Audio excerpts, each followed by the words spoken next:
কম্পিউটারকে কম্পিউটারের ভাষায় বোঝাতে হবে, আর এই কম্পিউটারের ভাষাটাই হচ্ছে প্রোগ্রামিং।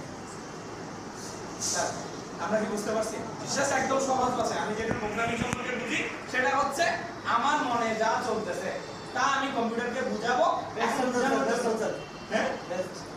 এখন বোঝানোর জন্য যা আছে সেটাই হচ্ছে মাঝখানে প্রোগ্রামিং। এই যে এখন ধরেন আমি বাংলা জানি, আমি চাইনার কোনো একটা মানুষকে বুঝাতে চাচ্ছি, কোনো একটা কথা বলতে চাচ্ছি।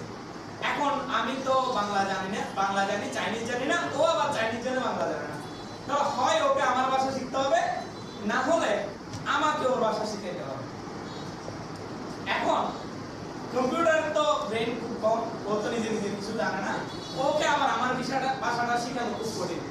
সেজন্য আমি কি করছি, ওর ভাষাটা শিখে নিছি, আর ওর ভাষাটার নাম হচ্ছে প্রোগ্রামিং ল্যাঙ্গুয়েজ। এরকম অনেকগুলো ভাষা আছে। এখন আমি যেই ভাষাটা সহজে শিখতে পারি সেটা হচ্ছে পাইথন, যার কারণে আমরা আজকে এখানে পাইথন প্রোগ্রামিং বুঝতে পেরেছি স্যার এই বিষয়টা।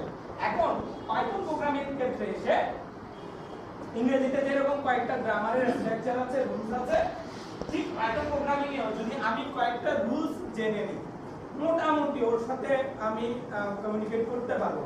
কয়েকটা রুলস জানা লাগবে, আর কয়েকটা ওয়ার্ড মিনিং জানা লাগবে। ইংরেজিতে এরকম বলার জন্য কয়েকটা ওয়ার্ড মিনিং জানা লাগে, ভোকাবুলারি আমাকে মুখস্থ করতে হয়।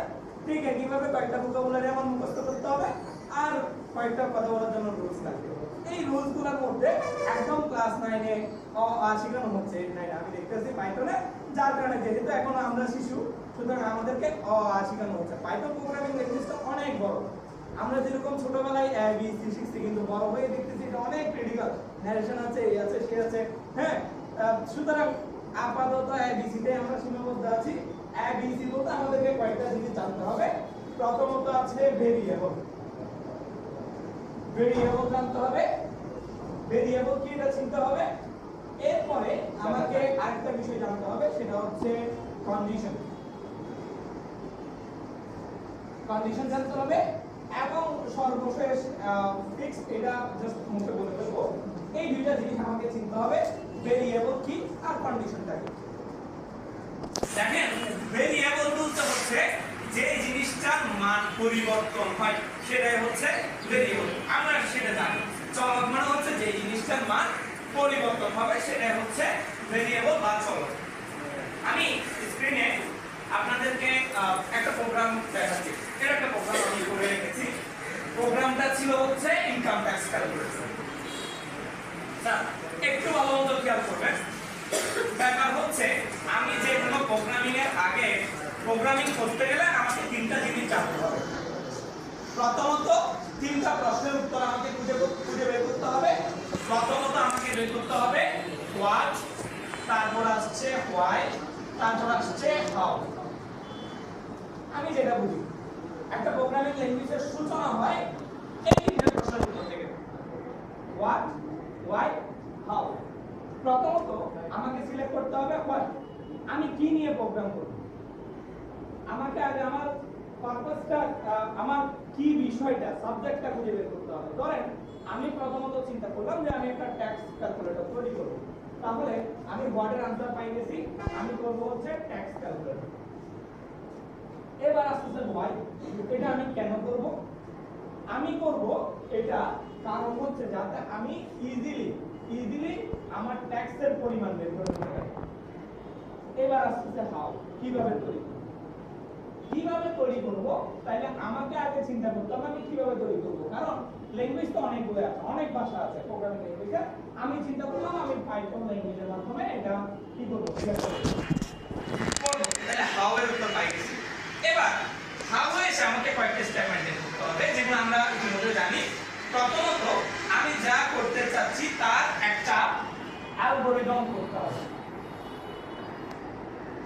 অ্যালগরিদম করতে হবে, একটা প্রোগ্রাম ল্যাঙ্গুয়েজ করার একদম ফার্স্ট স্টেপ হচ্ছে অ্যালগরিদম করতে হবে। অ্যালগরিদম করার পর আপনাকে ওইটা নিয়ে একটা ফ্লো চার্ট করতে হবে। ফ্লো চার্ট করলে কাজটা ইজি হয়ে যাবে, দেন আপনি এটাকে ল্যাঙ্গুয়েজে রূপান্তর করতে পারবেন। তাহলে স্যার প্রথম কাজ হচ্ছে কি করা, অ্যালগরিদম করা, তারপর ফ্লো চার্ট করা, তারপর আপনি এটাকে প্রোগ্রাম ল্যাঙ্গুয়েজে ইজিলি করে করতে পারবেন। তাহলে অ্যালগরিদম করার আগেও কিন্তু আরেকটা কাজ আছে, সেটা হচ্ছে ডেটা কালেকশন। কালেকশন। ডেটা কালেকশনটা কি দেখেন, আমি একটা ট্যাক্স ক্যালকুলেটর তৈরি করব। এবার কত টাকা আসলে আমাকে কত ট্যাক্স দিতে হবে, কত পার্সেন্ট ট্যাক্স দিতে হবে, সেই ডাটাটা আগে আমাকে নিজে বের করতে হবে।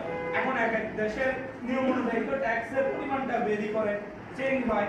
তো যার কারণে দেখা যায় কি আমি বাংলাদেশের ট্যাক্সের পরিমাণটা আগে আমাকে প্ল্যান করে ফেলতে হবে, আগে আমাকে খুঁজে বের করতে হবে ডাটাটা। যেমন আমি এখানে একটি আনুমানিক ট্যাক্স রেট ঠিক করেছি, যেখানে আমি কিন্তু ডাটা কালেকশন করেছি। এখানে আমার এখানে দেখেন, যদি একটা মানুষের এই এই এই কলামের মধ্যে আমি ইনকাম গুলো রেখেছি আর এদিকে ট্যাক্স রেটটা রেখেছি, এটা একটা অনুমান ভিত্তিক, হ্যাঁ, এটা একদম অ্যাকচুয়াল না। আমি হিসাব করেছি যদি একজন মানুষের মান্থলি অথবা ইয়ারলি ইনকাম যদি 3.5 লাখ টাকা থাকে, তাহলে তাকে 1 টাকাও ট্যাক্স দিতে হবে না। প্রথম 3.5 লাখ টাকার জন্য তাকে 1 টাকাও ট্যাক্স দিতে হবে না।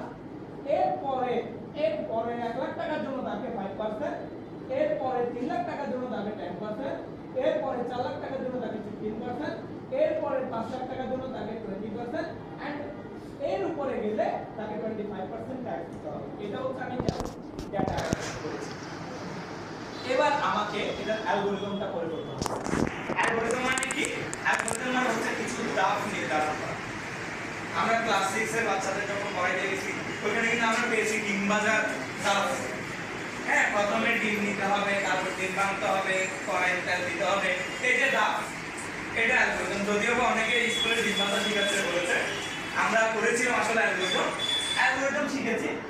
এই অ্যালগরিদমটা আমাকে করে করতে হবে। অ্যালগরিদমটা কিভাবে করতে পারে এটা চাইলে আমরা যেহেতু এখন বড় হয়েছে, আমরা মনে মনে চিন্তা করতে পারি ধাপটা কিরকম হতে পারে।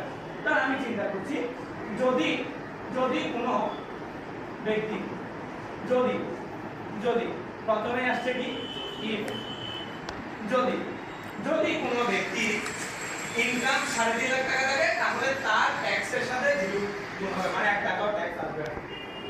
এরপরে যদি একজন মানুষের ইনকাম এর পরের 1 লক্ষ টাকা হয়, তাহলে তাকে 5% দিতে হবে। এভাবে করে করে দাম হিসাব করলাম।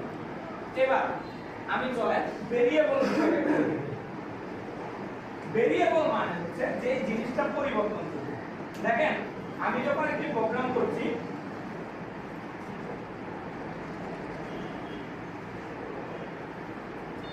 এটা সম্পূর্ণ একটা ট্যাক্স ক্যালকুলেটর প্রোগ্রাম।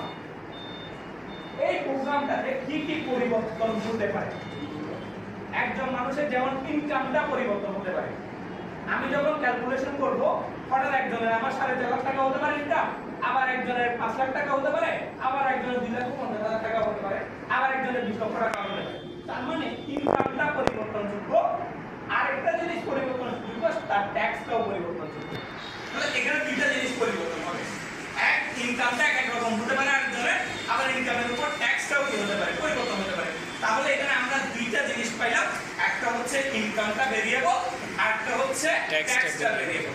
তাহলে আমি সিলেক্ট করে দিলাম আমার ভেরিয়েবলগুলো আমি কি কি পাইলাম। প্রথমত পাইছি ইনকাম, ইনকামটা আমার ভেরিয়েবল, এরপর ট্যাক্স ভেরিয়েবল। জাস্ট আমাকে আগে সিলেক্ট করতে হবে আমার ভেরিয়েবল জিনিসটা কি, ভেরিয়েবল কি কি পাচ্ছি আমি এই প্রোগ্রামে। তাহলে আমার ভেরিয়েবল পাইলাম আমি ইনকাম।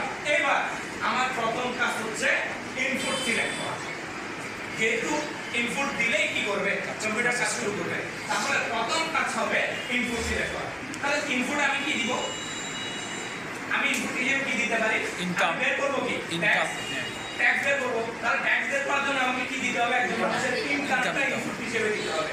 তাহলে প্রথমেই আমি দিয়েছি যে ইনকাম, ইনকামটা হচ্ছে ভেরিয়েবল, শুরুটা করব ভেরিয়েবল দিয়ে, যেটা এটা ইনপুট হিসেবে ঢুকবে।